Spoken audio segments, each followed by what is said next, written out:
예, 감사합니다. 지금 시간이 좀 많이 지날 수 있었기 때문에 제가 너무 빠르지 않게 한 10분 정도 안에 발표를 마무리하도록 하겠습니다. 저는 오늘 이렇게 발표해 주신 선생님들, 샤오루이 선생님과 자오 선생님들처럼 난민들을 한국에서 지금 돕고 있는데요. 오늘 전체적인 행사에서 일부에서는 중국이 실제로 하고 있는 자행하고 있는 다양한 형태의 종교 박해, 예를 들어서 위구르, 아니면 사교로 지정된 곳들, 아니면 일반 기독교인들, 다양한 종교 박해에 대해서 얼마나 해외에 알려지지 않고 엄청난 형태의 고문과 끔찍한 어떤 감시와 구금과 초사법적 살인과 이런 것들이 자행되고 있는지에 대해서 저희가 다양한 해외에 있는 전문가들을 통해서 들었습니다. 오늘은 한국으로 피신하신 분들 관련해서 이 난민 문제, 한국에 있는 내용을 조금만 간략하게 설명하겠습니다. 네, 지금 난민 신청자가 한국에서는 조금씩 늘어나고 있는 것은 사실입니다.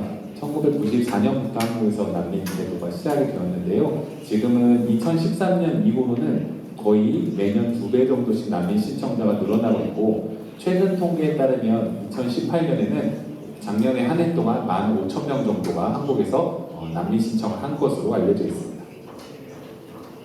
네, 그런데 한국은 어떤 나라냐면 난민 인정을 거의 하지 않는 나라인 거죠. 지금 보시면 2016년은 거의 1%에 달했고요. 2018년은 통계를 다 합치면 2%에서 3%까지 왔다 갔다고 하지만, 일단 한국은 홍콩, 일본과 마찬가지로 동아시아에 있는 나라들이 더 그런데 난민 인정을 거의 하지 않는 나라입니다.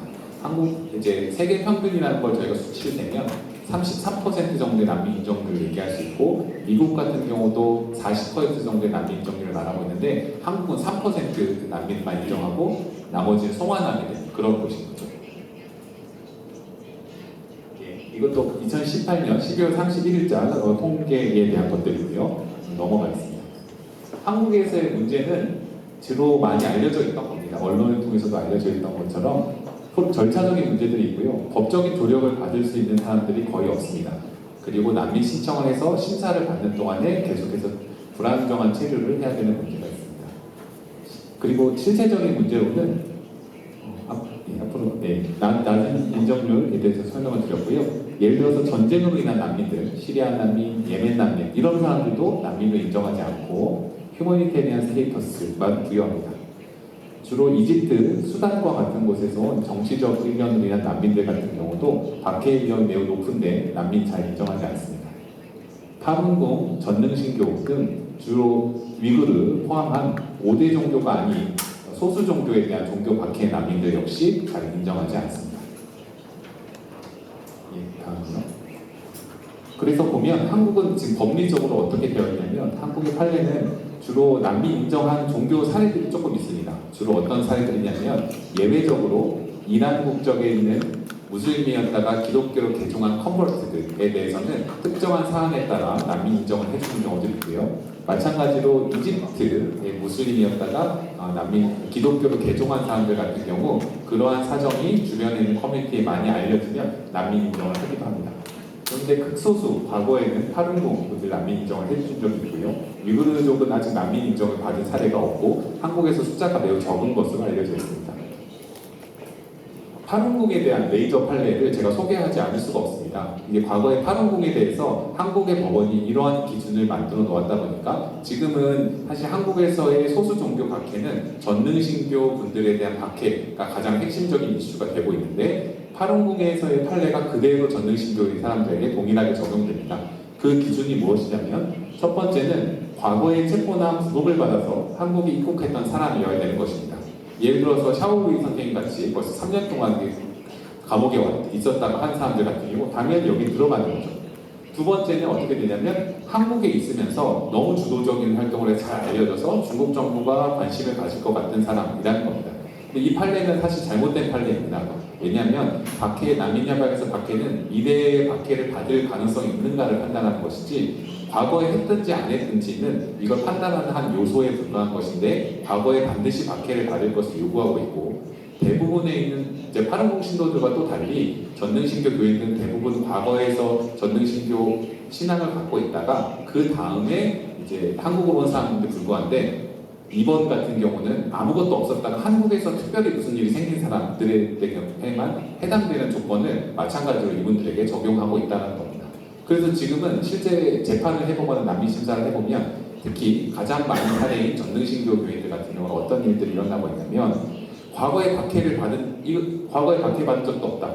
그리고 한국에 왔으니까 아무 문제 없다. 이런 이제 문제가 되거나 과거에 박해를 받은 사람들 같은 경우는 뭐라고 얘기하냐면 과거에 박해를 받아서 근데 성공적으로 어떻게 출국을 했냐, 어떻게 해서 공항에 나왔냐, 문제 없지 않냐 라고 한다거나 과거에 박해를 받았기 때문에 성공적으로 출국하기 어려워서 페이크 패스포트를 만든 사람들 같은 경우는 그럼 네가 이 사람과 똑같은 사람인지 어떻게 증명할 수 있냐 이렇게 해서 또 안 하고 그래서 이거 과거에 박해받지 않은 사람들이 그냥 한국에 오면 너가 아무 문제 없이 한국에 왔으니까 또 박해를 받지 않겠네 라고 얘기해서 한국에서는 거의 1000여 명 정도 되는 분들이 다 난민 인정을 받지 못하고 있습니다.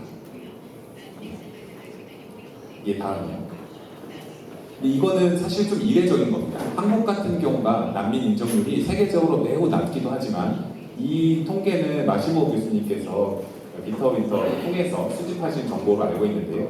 다른 나라, 예를 들어 독일 같은 경우 300명은 작년 말 9월 말까지 40명 정도 망명 허가가 되고 프랑스에서 15명, 이탈리아에서 61명, 그 다음 네덜란드 14명 이런 경우도 난민 인정자들이 다 보이죠. 그 다음이요. 뉴질랜드와 호주 같은 경우, 뉴질랜드 같은 경우는 거의 난민 인정 심사 단계에서 전능신교 교인이다 라고 하는 사실만 인정되면 그냥 난민 인정이 거의 됩니다. 캐나다 같은 경우도 잘 인정해주는 나라 중에 하나고요. 223명 중에 165명이 되었죠. 근데 한국 같은 경우 960명 중에 0명 아무도 인정하지 않고 있고 일본도 제가 알기로 난민 인정을 하고 있지 않은 것으로 알고 있습니다.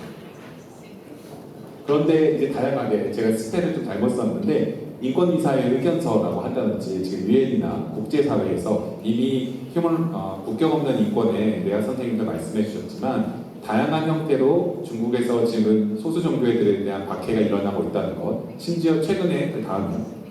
최근에 나왔던 미국의 국무부에서의 종교의 자유에 관한 리포트라든지 이미 권위가 있고 대부분의 정부에서 말하고 있는 내용만 하더라도 지금 박해가 명확하게 일어나고 있다는 증거는 사실 타고 넘친 상황입니다.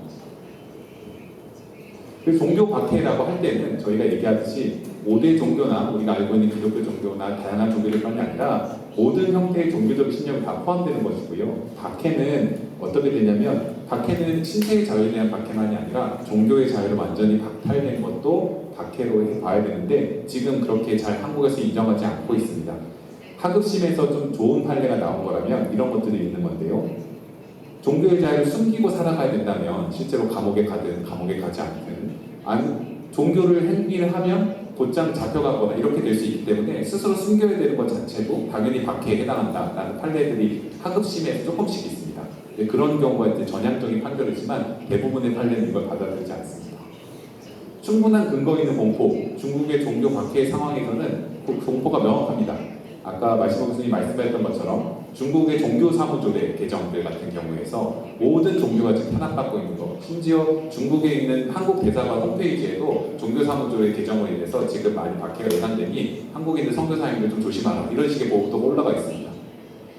헌법 300조에 따라서 사교에 해당할 경우는 국가의 법률 및 행정법규 실시를 방해하여 해당하는 경우는 3년 이상 또는 7년 이하 유기징역에 처한다고 되어 있습니다. 그럼 무슨 얘기냐면 사교에 해당하면 전도를 하든지 책을 읽든지 책을 알려주든지 하면 체포당하고 그 다음에 길거리에는 이런 사람들 보면 체포하고 신고하라라는 방이 있고 이런 사람을 실제로 잡아서 계속해서 조직적으로 체포하고 한국에 와서까지도 중국 당국이 활동하는 그런 일들이 있음을 볼 수 있습니다. 다음입니다. 이제 마치겠습니다. 그러면 이제 그런 거죠.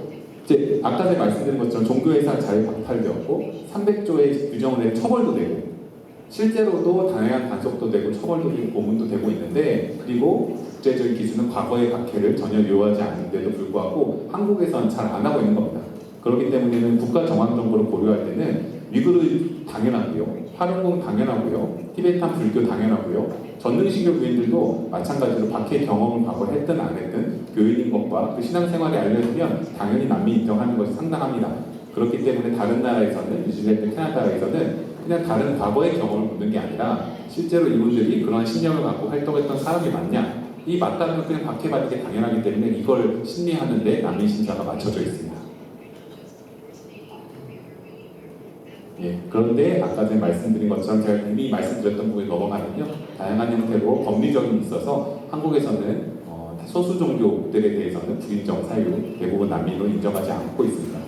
되게 이상한 거죠. 성공적인 출국과 일명 여건에 대한 딜레마, 이것만 말씀드리면 박해를 난민 신청을 하려면 다른 나라에 어떻게 도착을 해야 난민 신청을 할 수 있잖아요. 근데 어떻게 너 안 잡히고 나왔냐, 그러니까 문제 없는 거 아니냐 라고 한다든지, 아니면 밖에 나오려면 잡힐 것 같으니까 여권을, 위조 여권을 만들어서 나오면 위조 여권 만드는데 너 그 사람이랑 똑같은지 어떻게 하냐 라고 해서 어떻게든 난민 인정이 안 되는 기이한 현상이 지금 일어나고 있습니다. 다음입니다.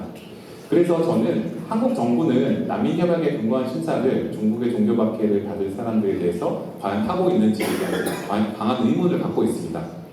아마 한국에 있는 사법부는 어느 정도로 다른 나라에 비교해서 상당한 독립이 이루어지고 있는 곳이에요. 하지만 한국의 사법부도 난민과 관련해서 국제적인 기준을 잘 따라가지는 않고 있고 협소하게 해석을 하고 있기 때문에 사실 난민 인정을 잘 법원 단계에서 하지 못했고, 소수 종교에 속하신 분들은 대부분 법적인 노력을 받거나 변호사를 선임하기 어렵기 때문에 대부분 법원 단계에서도 조력한 조력을 받지 못했습니다. 하지만 이제 법원은 그렇다 치더라도 한국의 행정부는 분명하게 여기 계신 분들을 힘들게 증언해 주신 당사자를 포함해서 명확하게 박해 위험이 있는 게 돌아가면 너무나 분명함에도 불구하고 1000명 정도 되는 사람이 한 명도 난민 인정을 해준 사례가 없습니다.